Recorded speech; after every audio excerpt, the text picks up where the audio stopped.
Високи 83% од анкетираните жени ромки претрпеле некаков вид на семејно насилство, покажува истражувањето на Цивити Мобилас, кој се спроведе на територијата на општина Штип, потенцираше Енисе Демирова, координатор на проектот.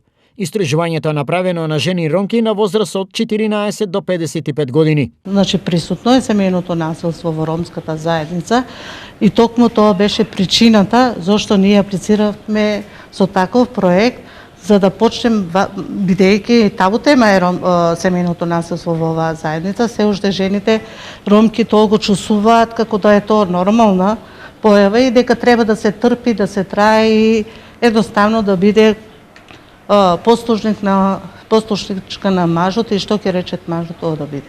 Најголемиот дел од анкетираните кажаа дека трпат физичко насилство. Според Демирова, голем е процентот на жени кои се плашат да го пријават семејното насилство. Како што изјави, многу повеќе треба да се работи на оваа тема, бидејќи семејното насилство кај жените ромки зазема голем замав. Табу тема и се уште многу голем број од жените се срамуваат дури да кажат дека се жртви на семејно насилство.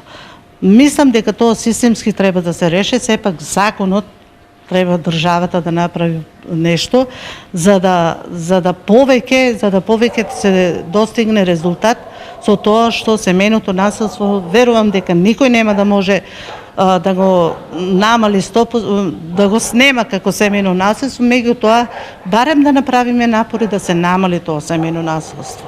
Проектот Охрабри се и не молчи за семејно насилство се спроведуваше во период од 6 месеци, поддржан од Европската унија и Цивити Мобилас.